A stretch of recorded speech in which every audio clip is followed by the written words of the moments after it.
Olá pessoal, vamos para mais uma aula nossa de História e vamos trabalhar hoje com o que chamamos de imperialismo, que ocorre lá no final do século XIX.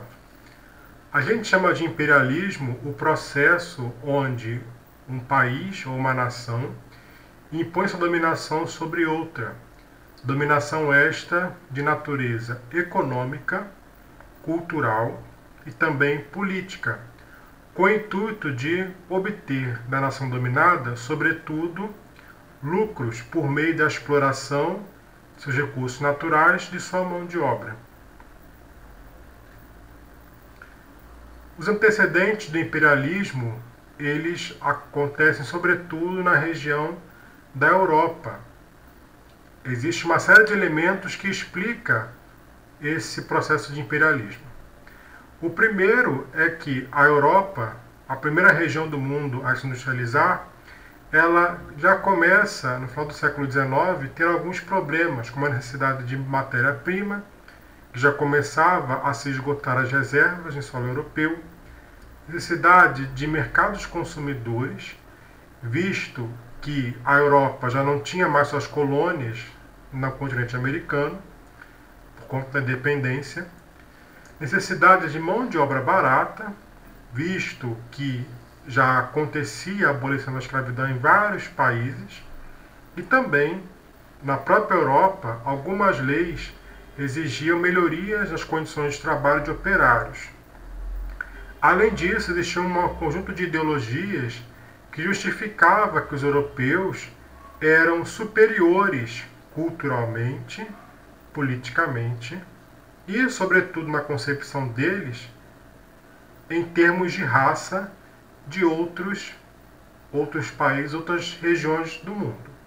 A ideia de raça ela foi criada pelos europeus, que classificavam, então, os seres humanos em diversas raças. Raças essas que tinham uma hierarquia.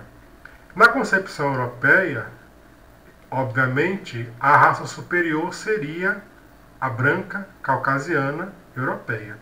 E as inferiores seriam, então, africanas, asiáticos e por aí vai. Essa concepção a gente chama de eugenia, ou seja, classificar os seres humanos a partir de raças, estabelecer hierarquias. Isso também está dentro do que nós chamamos de darwinismo social. Charles Darwin, na época, criou uma teoria de evolução das espécies. Só que grande parte dos europeus, naquele contexto, tentam exportar a teoria de Darwin, que era essencialmente biológica, para as ciências sociais. E aí eles vão dizer que as próprias sociedades também obedecem uma escala evolutiva. Nessa escala evolutiva, obviamente, os europeus seriam superiores aos demais povos, como africanos, asiáticos e por aí vai. Então, com isso, os europeus acreditavam que, ao se lançar a dominação da África e da Ásia, eles tinham uma missão muito nobre, que era a missão civilizadora, ou seja, os europeus, portadores da civilização, da cultura e com a sua raça superior, levavam então para essas comunidades, essas regiões primitivas e selvagens do mundo, como a África e a Ásia, a sua civilização, a sua cultura europeia, que era superior às demais. Aqui são algumas imagens que mostram um pouco essa concepção europeia naquela época. Lembrando que essas concepções nada mais eram para justificar a dominação que eles promoviam na África e na Ásia. Aqui, por exemplo, temos a capa de um jornal que mostra uma figura branca, caucasiana, obviamente, numa região da África, visto que são negros. E ela distribui, nesse contexto aqui, como a gente pode observar, ouro, e também tem um africano lendo um livro, ou seja, é o europeu que chega com a civilização. Aqui também nós temos embaixo uma imagem que dividia os seres humanos em diversas raças. Bom, o imperialismo ele tem início com a Conferência de Berlim, no século XIX. A Conferência de Berlim ela acontece no final do século XIX, quando a Alemanha, por meio de Otto Bismarck, convoca as nações europeias para então dividir o mapa da África entre si, de acordo com seus interesses. Lembrando que essa conferência, ela sequer consultou os africanos. Então, essa Conferência de Berlim, ela estabelecia uma divisão da África em diversas áreas, sob os interesses das nações europeias. Observamos aqui, com a legenda abaixo e com as cores, as áreas que foram destinadas à França, Inglaterra, Alemanha, Portugal, Bélgica e por aí vai. Então, ou seja, essa divisão feita, essas fronteiras foram artificiais. Por quê? Foram fronteiras criadas com os interesses europeus e nunca pensando as peculiaridades das várias etnias e vários povos que existiam na África. Isso, inclusive, vai gerar várias guerras no continente africano após a independência. E também dificultava muitas vezes que esses próprios africanos reagissem ou se organizassem para resistir à dominação europeia. Além disso, os europeus também fizeram várias alianças com elites africanas, lembrando que a África, enquanto continente, tinha vários impérios. E esses impérios, de alguma forma, fizeram alianças com os europeus que garantiam privilégios e lucros para as elites da África. Isso também possibilitou uma exploração cada vez maior de populações africanas. No caso da Inglaterra, a dominação imperialista, ela também foi, digamos assim, destinada ou cedida para grandes empresários. Um deles foi Cecil Rhodes, que foi um dos grandes empresários que dominou praticamente grande parte do continente africano, instalando empresas e assim explorando os produtos, os recursos naturais africanos. Um dos casos mais violentos e cruéis de dominação europeia na África ocorre na região do Congo, que era, na época, a dominação belga. O rei Leopoldo II da Bélgica promove uma exploração dessa região, uma exploração, sobretudo, de borracha, e quando as cotas de lucro não eram alcançadas, as populações escravizadas eram punidas de formas mais violentas e bárbaras. A mais comum era, por exemplo, a mutilação, como a gente pode observar aqui. Porém, também era comum estupro, assassinato daqueles que eram submetidos a trabalhos escravos. No caso da Ásia, a dominação britânica, ela ocorre tanto na China quanto na Índia.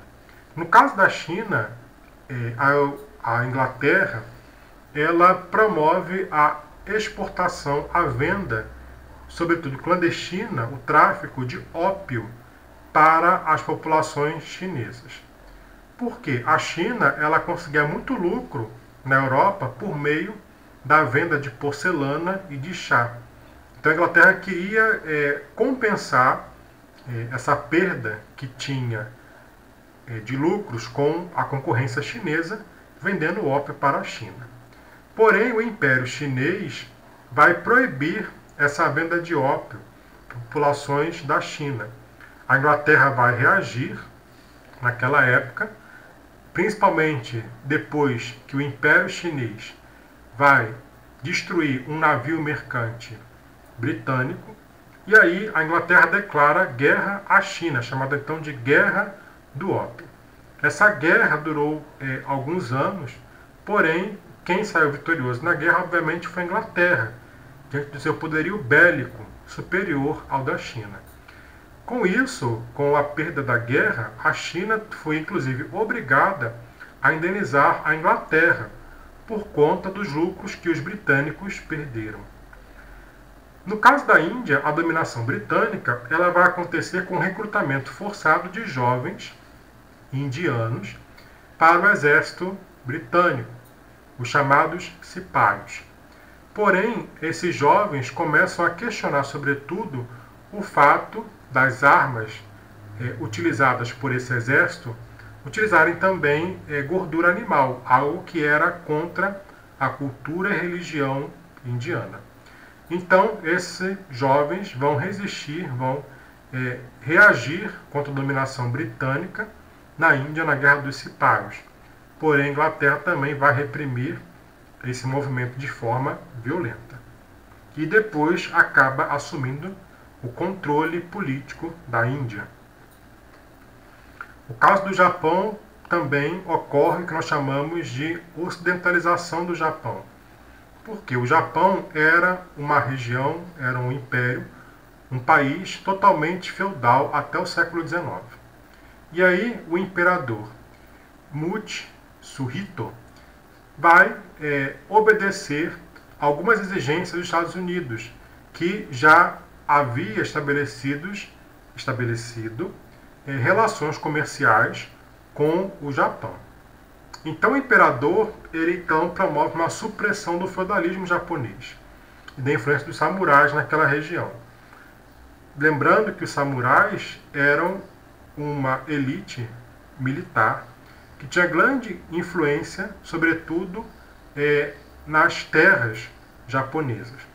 Com isso, o império, ao suprimir o domínio, a influência dos samurais, acaba então promovendo uma reforma agrária no Japão e vai passar então a gerir, sobretudo, os latifúndios japoneses. Com isso, o Japão passa por uma ocidentalização, porque vai absorver a cultura, sobretudo ocidental, norte-americana, europeia. São criadas universidades, uma moeda única, bancos e, sobretudo, uma economia capitalista, que atende os interesses das nações ocidentais. Estados Unidos também teve sua expansão imperialista, mas ocorre no continente americano. Os norte-americanos acreditavam e defendiam o que a gente chama de doutrina do destino manifesto.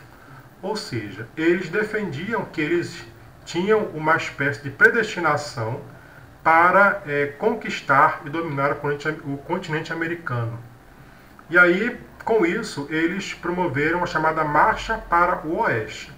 Ou seja, as colônias americanas elas se localizavam, sobretudo, ao leste. E ao oeste existia territórios até então com comunidades indígenas. Alguns até pertenciam ao México. Essa marcha para o oeste ela vai promover, primeiro, a compra de alguns territórios que até então eram franceses, como o caso da Louisiana, e territórios mexicanos vai ocorrer uma expropriação, ou seja, os norte-americanos vão então tomar esses territórios à força. E com isso promove o genocídio de diversos povos indígenas naquela região, o que é um dos episódios mais tristes da história americana, em que inclusive eles pouco falam, pouco problematizam. Somado a isso, esse tipo de genocídio indígena, os americanos vão defender a doutrina Monroe, que é o quê? A América para os americanos. O que quer dizer isso? Os americanos, então, os estadunidenses, eles tentam afastar qualquer tipo de dominação europeia no continente, americano como um todo, incluindo a América Latina. Por quê? Porque eram eles que queriam, então, tomar esse lugar de nação dominadora do continente. Aqui, por exemplo, é um mapa do que eram as colônias dos Estados Unidos e o que se torna hoje. Percebo que Califórnia, por exemplo, era uma região do México. Até o Texas também era uma região do México que foi anexada pelos Estados Unidos e formaram então o país que é hoje. Fico por aqui e até a nossa próxima aula.